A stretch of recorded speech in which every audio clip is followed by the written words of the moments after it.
బుద్ధాయ. చూశారు కదా, ఇది ఒక మానస్ట్రీ అనమాట, టిబెటన్ మానస్ట్రీ. అంటే లార్డ్ బుద్ధ టెంపుల్ ఉంది కదా, అంటే ఇది మెక్లోడ్గంజ్లో ఉందన్నమాట. ఇక్కడ టిబెటన్ మానస్ట్రీ ఉంది, అక్కడేమో ఇక్కడికి వచ్చాను అనమాట నేను.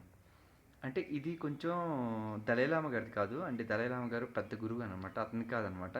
ఇది వేరే మానస్ట్రీ అనమాట. అంటే బౌద్ధమత ప్రచారానికి ఒక స్కూల్ లాంటివి అనమాట ఇవన్నీ ఉన్న.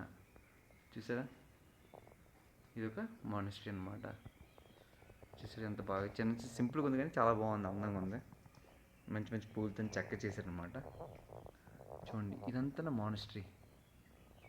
ఓకే, చూసారు, ఇదంతా మానస్ట్రీ అనమాట.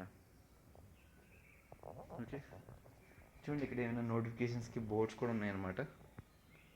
ఓకే, ఇవి నోటిఫికేషన్ బోర్డ్స్. ఇంకా ఇది మానస్ట్రీ లోపల లార్డ్ బుద్ధ స్టాట్యూ ఉంటుంది, పైన స్కూల్ కూడా ఉంటుంది అనుకుంటా. అన్నీ క్లోజ్ చేసి ఉందన్నమాట. నేను అంటే బాగా లేట్ వచ్చాను. లేట్ అంటే 6:30 అవుతుంది ఇప్పుడు, అందుకే మీకు చూపించలేకపోతున్నాను. ఇక్కడ చాలా రూమ్స్ ఉన్నాయి కదా, అక్కడ స్టూడెంట్స్ కూడా ఉంటారు అనుకుంటా, చదువుకున్నాను అనమాట, బుద్ధి స్టడీస్ చేసిన వాళ్ళు. ఓకే, సూపర్ కదా.